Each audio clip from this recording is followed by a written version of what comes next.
czajnikowy.pl.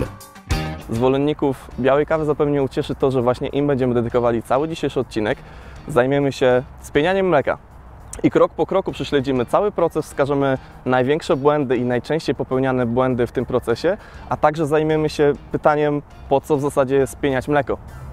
Tym takim podstawowym argumentem, dla którego warto spienić mleko, jest przede wszystkim to, że napowietrzenie go powoduje zwiększenie odczuć smakowych. Dzięki temu łatwiej transportujemy aromaty do receptorów i nasze doświadczenia są bardziej pełne. Pamiętamy zresztą z okresu dziecięcego, lubiliśmy siorbać, lubiliśmy mlaskać. To jest właśnie napowietrzanie, to jest taki naturalny mechanizm, który służy temu, żebyśmy pełniej odczuwali to, co jemy, pełniej odczuwali to, co pijemy. Zresztą w niektórych kulturach jest to naturalne, że taki sposób jedzenia jest czymś wskazującym właśnie na to, że nam smakuje, że jedzenie jest naprawdę bardzo, bardzo smaczne. Kolejnym argumentem jest też to, że mleko zyskuje nowe właściwości fizyczne, staje się bardziej kremowe, staje się łagodne dla naszego języka, długo utrzymuje się też na języku, na kubkach smakowych, więc mamy doświadczenie przyjemnego picia, mamy doświadczenie długiego, przyjemnego smaku właśnie dzięki temu, że to mleko jest kremowe, jest w konsystencji śmietanki. To jest drugi konkretny argument, dla którego warto spienić mleko. Jakiego mleka warto użyć do przygotowania Waszej białej kawy? Tutaj tak naprawdę jest pełna dowolność. Jeśli lubicie mleko zwierzęce, możecie po takie sięgnąć. Jeśli lubicie rozwiązania roślinne, jak najbardziej są one też pozytywnie oceniane. Jeśli lubicie bardziej tłuste, ok, bez tłuszczu czy bez laktozy, to jest pełny Wasz wybór. Tutaj żadna ingerencja innych osób nie powinna wchodzić w grę. Natomiast najlepiej będzie Wam się spieniało mleko krowie i to mleko o zawartości 3,2% tłuszczu. Jest to o tyle istotne, że ten tłuszcz też pomaga w samym procesie spieniania i jest też istotny dla walorów smakowych. Tłuszcz jest nośnikiem aromatów. Dzięki temu, że kawa zawiera tłuszcz, mamy doświadczenia takiego pełnego, bogatego smaku. Możemy tutaj porównać dwie białe kawy ze sobą. Flat white, a także americano z mlekiem. Flat white to jest podwójne espresso z właśnie jak najdelikatniej spienionym mlekiem, natomiast americano również podwójne espresso, duża ilość wody i dopiero na sam koniec mleko. Porównując te dwie kawy ze sobą, widzimy, że przy flat white'cie mamy dużo więcej tłuszczu, a więc doznania smakowe są dużo pełniejsze, natomiast americano przynosi nam dużo bardziej spłaszczone, mniej intensywne doznania smakowe. Ciekawostką jest jeszcze to, że my jako ludzie odczuwamy również smak tłusty, więc to zderzenie smaku słodkiego wynikającego z laktozy, goryczki delikatnej wynikającej z obecności kawy i właśnie tego tłustego smaku daje nam takie pełne, bogate doświadczenie i po prostu ten napar będzie nam smakował dużo bardziej. Spienianie mleka nie jest tylko zarezerwowane dla kawiarni, możecie wykonać to w prosty sposób również w domu. Część z Was posiada w domu właśnie taki French press, który możecie wykorzystywać do parzenia kawy, do parzenia herbaty, ale właśnie też do spienienia mleka. Dzisiaj pokażę Wam, w jaki sposób prosto wykonać mleko naprawdę dobrze spienione. W termosiku mamy mleko już zagrzane, jest to mleko w temperaturze około 60-70 stopni, więc nie dogrzewamy mleka za bardzo. Najczęściej popełnianym błędem podczas spieniania mleka jest to, że mamy mleko w zbyt wysokiej temperaturze, więc jeśli chodzicie do kawiarni, w których Wasza kawa parzy Was w usta, jest to świadectwo tego, że to mleko zostało za mocno podgrzane. Dlaczego nie można spieniać mleka za mocno? Dlaczego nie można podgrzewać mleka za mocno? Właśnie ze względu na to, że tłuszcz, który jest w nim zawarty, będzie dużo bardziej wyczuwalny niż laktoza. Nam zależy na tym, żeby naturalna słodycz laktozy była jak najbardziej uwydatniona. No i oczywiście też chodzi nam o to, żeby się nie poparzyć podczas picia. Powyżej tej granicy 65 stopni nasz organizm reaguje bardzo alergicznie. Po prostu czujemy ból podczas stykania się z taką temperaturą, więc dużo bezpieczniej będzie po prostu serwować kawę troszeczkę mniej podgrzaną.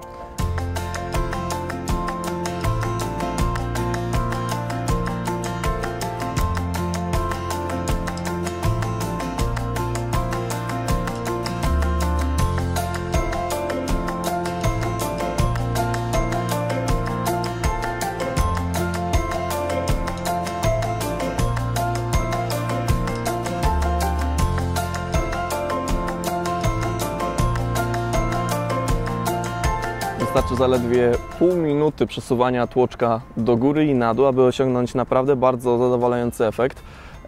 To, co jest istotne, tuż przed przelaniem mleka do kubka należy zamieszać dokładnie mleko, tak żeby tekstura mleka wyrównała się, żebyśmy nie mieli pianki na samej górze, a na dole mleka w konsystencji wody, tylko żeby ta tekstura była jak najbardziej równa. Również możecie zastosować takie zwykłe elektryczne spieniacze mleka, one będą trochę mniej efektywne, natomiast przy odrobinie wprawy jak najbardziej możecie dojść do bardzo dobrych efektów, które są porównywalne do tych, które serwujemy w kawiarniach. Przedstawię Wam teraz może trochę bardziej profesjonalny sposób na spienienie mleka, ale niektórzy z Was posiadają ekspresy ciśnieniowe w domu z możliwością spienienia manualnego przy pomocy właśnie dyszy tutaj z boku. Pokażę Wam krok po kroku, jak to wykonać i co jest tak naprawdę największym błędem podczas wykonywania tej pracy. Przede wszystkim warto zadbać o to, aby już na starcie nie stworzyć wielkich bombli, a więc przelewamy wszystko bardzo powoli, bardzo delikatnie po ściance, ze względu na to, że ewentualne bąble mogą spowodować po prostu, że nie będziemy w stanie ich w tym czasie spieniania rozbić i pozostaną po prostu w naszej filiżance potem w postaci wielkich plam, które gdzieś tam w tej filiżance będą nam drażniły oko. Ile powinniśmy nalać tego mleka? To jest istotne ze względu na to, że jeśli nalejemy zbyt dużo, grozi to przede wszystkim wychlupaniem mleka z dzbanka, ale przede wszystkim też marnowaniem tego mleka ze względu na to, że raz użyte mleko nie powinno być po raz kolejny już używane. Zmienia troszeczkę smak i zwyczajnie jest to wyczuwalne, nie jest to zbyt smaczne. Mleka nie powinno być też zbyt mało. Jeśli w tym momencie poziom jest mniej więcej w 1/3 dzbanka, to jest odpowiednia ilość. To jest ilość, która umożliwi pełen i dobry ruch wirujący mleka w środku, a nie dopuści do tego, że para będzie się odbijała od dna.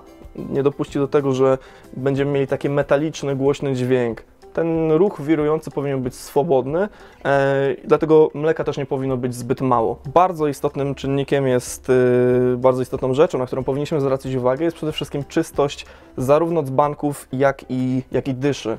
Wiemy, że styka się ona z mlekiem, a więc tak naprawdę genialną pożywką dla bakterii i ze względów higienicznych, zdrowotnych powinniśmy dbać o czystość tych dwóch elementów, ale również smakowych, czyli zawartość jakichś starych fragmentów mleka w nowo spienionym mleku będzie po prostu skutkowało niezbyt dobrym smakiem.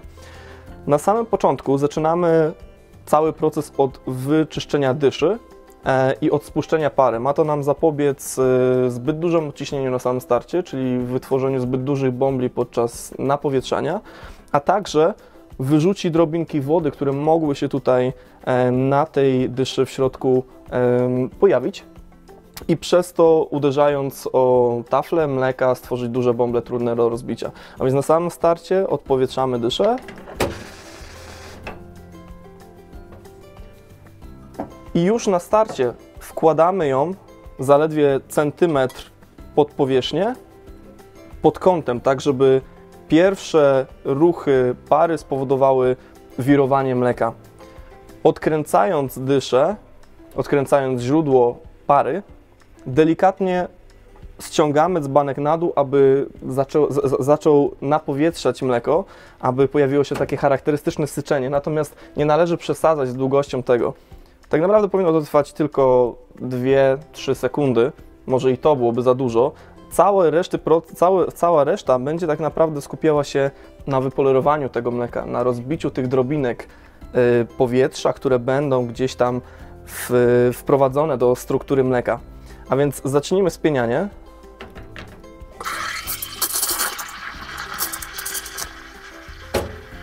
Ruch wirujący mleka umożliwia rozbicie tych drobinek. Warto tutaj kontrolować dzbanek drugą ręką. Ja to robiłem przy pomocy palców z tej strony, trzymając dzbanek, ze względu na to, że zbyt wysoka temperatura będzie destrukcyjna dla smaku mleka. Musimy to sprawdzać w taki sposób, kontrolując, czy dzbanek nas parzy, czy nie mamy tutaj takiego dyskomfortu trzymania, ponieważ ten dyskomfort będzie właśnie świadczył o tym, że jest mniej więcej około 65 stopni, a więc to jest ta wartość, której nie należałoby przekraczać, jeśli zależy nam na dobrych walorach smakowych, no i przede wszystkim na tym, żeby tłuszcz nie dominował w smaku mleka. To, co należy wykonać na samym początku, to oczywiście wyczyszczenie dyszy Im szybciej to wykonamy, tym łatwiej będzie nam to zrobić. Nie dopuścimy do tego, że mleko będzie się przyklejało i wysychało do bardzo gorącej dyszy. Wypuszczamy też powietrze w celu pozbycia się drobinek mleka z dyszy. I tak naprawdę jest już gotowa do tego, żeby wykonać kolejne spienienie. Mleko, które jest w dzbanku, należy na samym początku, jeśli są ewentualnie jakieś bąble, wystukać, a potem odlać nadmiar mleczka i bardzo dobrze wypolerować. To polerowanie ma za zadanie wyrównać teksturę mleka, czyli spowodować, że cała długość, cała wysokość mleka będzie jednym wielkim gradientem pomiędzy mocno spienionym mlekiem i delikatnie spienionym mlekiem. Nie możemy mieć sytuacji, w której mleko jest rozwarstwione, dlatego bardzo mocno potrząsamy tym mlekiem, wyrównując również teksturę. To wszystko. Dzięki Wam bardzo za oglądanie i do zobaczenia na czajnikowy.pl.